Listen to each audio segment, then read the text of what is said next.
이사야서 49장 8절부터 읽겠습니다. 여호와께서 이같이 이르시되 은혜의 때에 내가 네게 응답하였고 구원의 날에 내가 너를 도왔도다.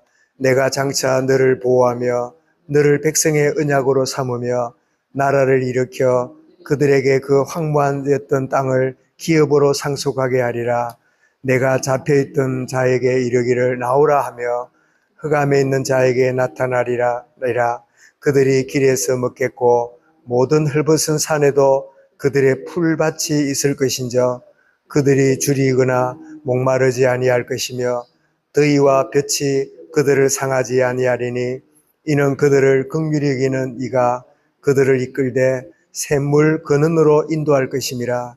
내가 나의 모든 산을 길로 삼고 나의 대로를 도두리니 어떤 사람은 먼 곳에서 어떤 사람은 북쪽과 서쪽에서 어떤 사람은 시님 땅에서 오리라. 하늘이여 노래하라. 땅이여 기뻐하라. 산들이여 즐거이 노래하라. 여호와께서 그의 백성을 위로하였은저 그의 고난 당한 자를 긍휼히 여기실 것임이라. 오직 시온이 이르기를 여호와께서 나를 버리시며 주께서 나를 잊으셨다 하였거니와 여인이 어찌 그 젖먹는 자식을 잊겠느냐.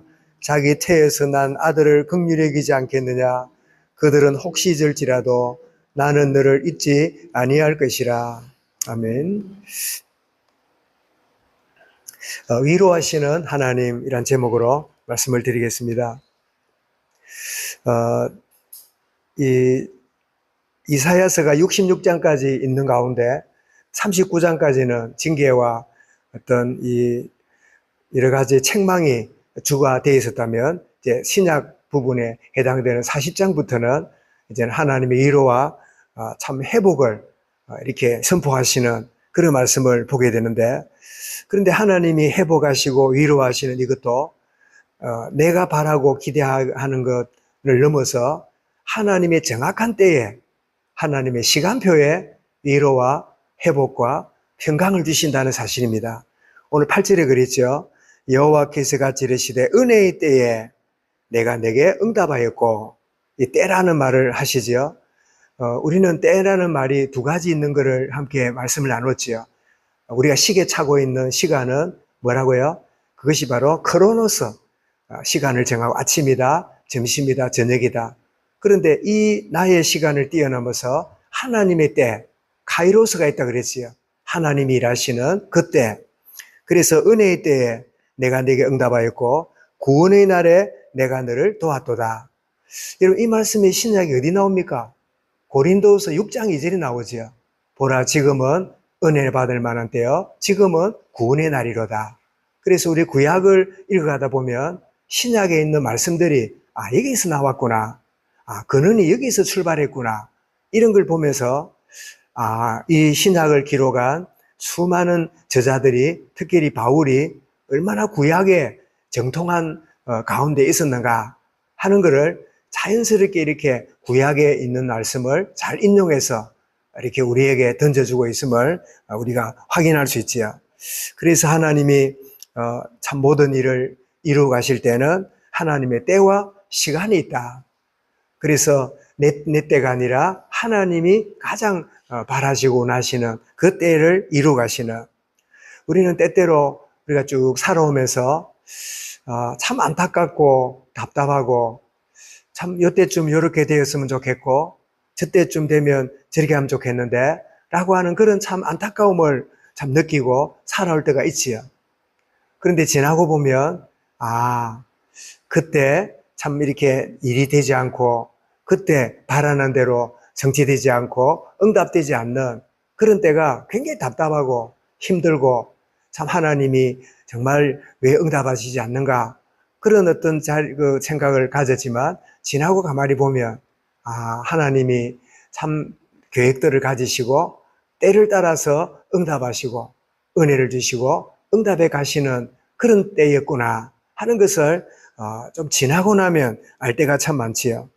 자, 이렇게 하나님이 은혜를 베푸시고 구원의 날에 도우시는데, 그 하나님이 하시는 구체적인 일이 뭐냐니까 9절에 보니까 너희들을 잡혀있는 포로에서 돌아오게 하겠고 흑암에서 이제 빠져나오도록 할 것이다. 여러분, 이사야서는 BC 700년경에 활동했던 사람이니까 이 유다가 586년에 이 바벨론의 포로로 끌려가잖아요. 그럼 그렇다면 이 이사야는 거의 100년 후에 이스라엘이 바벨론으로 끌려가게 될 그 상황을 그는 몰랐지만은 놀랍게도 그럴지라도 하나님이 포로된 가운데 너희들을 건져낼 거고 어둠 가운데 너희들에게 빛으로 이끌어 가실 거다 하는 사실을 이사야를 통하여 예언하고 있음을 보게 되지요.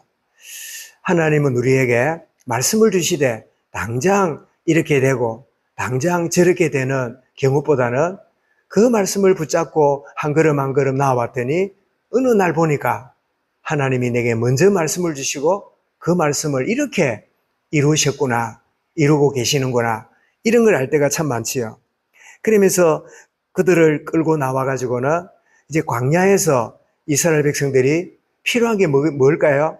광야에 필요한 거는 먹을 양식도 필요하지만 진짜 필요한 게 뭡니까? 샘물입니다. 물이 필요한 거지요. 그리고 10절에 보니까 하나님이 구원받은 그들에게 어떤 것을 주시겠다 약속합니까?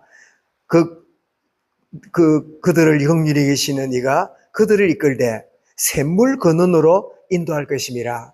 그래서 이 모세가 이 출애굽을 참 의미하는 말씀이 되겠죠. 출애굽한 이스라엘 백성을 광야에서 이 반석에서 물을 터뜨려 가지고 샘의 근원을 얻게 만들어서 인도하신 것처럼, 그래서 앞으로 되어질 바벨론 포로에서 돌아오기도 하지만 지나간 모세 시대에 광야 생활에서 샘물을 주셨던 과거를 통하여 하나님의 말씀을 주시고 또 미래에 되어질 일을 향해 예언을 주시는 이런 다양한 표현들을 오늘 본문을 주고 계시는데, 참 사막 같은 세상 속에 우리에게 샘물을 주시는데 오늘을 살아가는 우리에게 생명 샘물이 누굽니까? 예수 그리스도입니다. 예수 그리스도가 나의 영원한 생명 샘물이 되는, 그래서 우리는 문제를 만나고 상을 만날 때마다 우리는 늘 중심에 숨을 쉬듯이 고백해야 됩니다. 주 예수여, 내가 주님을 사랑합니다. 주 예수여, 주님은 나의 힘이십니다. 주 예수여, 주님은 나의 지혜이십니다. 주 예수여, 주님은 나의 모든 근원이 되십니다. 그렇게 고백하게 되면 나를 뛰어넘고 문제에서 빠져나오는 그 축복의 은혜를 우리에게 주시는 거지요. 많은 문제는 어둠의 권세가 그 문제를 통하여 우리를 속일 때가 많지요. 그러나 예수 이름 앞에 흑암의 권세는 떠나가고 추방당하는 축복을 우리가 누리게 되는 거지요. 그래서 샘물을 사막에서 준비한 것처럼 사막 같은 세상을 살아가는, 광야 같은 세상을 살아가는 우리에게 예수 이름이 우리의 샘물의 근원이다. 이 사실을 늘 고백하면서 주 예수님, 내가 주님을 사랑합니다. 이 고백이 여러분 오늘 매 순간 숨쉬듯이 고백되는 하루가 될 수 있기를 바랍니다. 그러면서 이 모든 말씀을 주님은 한마디로 예를 들어서 말씀하기를, 그게 바로 15절입니다. 뭐라고 말씀합니까? 여인이 어찌 그 젖 먹는 자식을 잊겠으며 자기 태에서 난 아들을 긍휼히 여기지 않겠느냐? 그러면서 뭐라고요? 그들은 혹시 잊을지라도 나는 너를 잊지 아니하리라. 여러분, 이 표현만큼 진하고 이 표현보다 더 구체적인 그런 예가 어디 있겠습니까? 그들은 혹시 잊을지라도, 그럴 수 없지만 그들은 잊을지라도 나는 너를 잊지 아니하리라.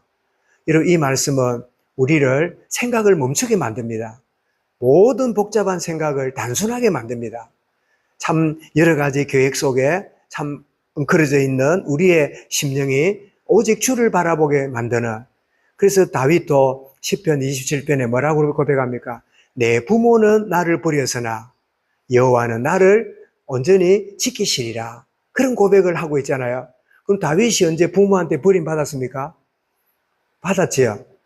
사울 왕이 누굽니까? 다윗의 장인이었잖아요. 장인도 부모잖아요. 그 장인이 그 아들, 자기 아들에게 왕위를 물려주려고 하나님의 사람 다윗을 죽이려고 쫓아다녔잖아요. 그래서 다윗은 내 부모는 나를 버렸지만 여호와는 나를 온전히 지키시고 보호하신다. 그런 고백을 하고 있죠.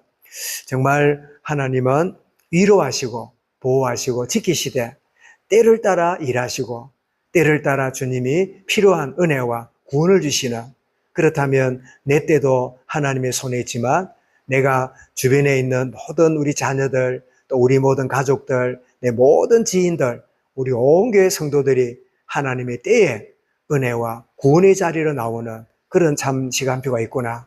이렇게 생각할 때 우리가 계획을 짜고 시간표를 만들고 막 앞으로 어떻게 할 것인가 여러 모양으로 나가지만 우리는 늘 생각이 됩니다. 주님, 내 때가 아니라 하나님 아버지 기뻐하시는 때에 내 뜻이 아니라 아버지 뜻대로 되기 원합니다. 라고 우리가 고백하고 순종으로 나아갈 때 때로는 내가 기대치도 않는, 바라지도 않는 일이 벌어지거나 기대한 대로 되지 않는 일이 벌어진다 할지라도 우리는 거기에 연연하지 않고 하나님의 선하고 더 좋은 뜻이 이런 식으로 진행되고 있구나 고백하게 되겠지요.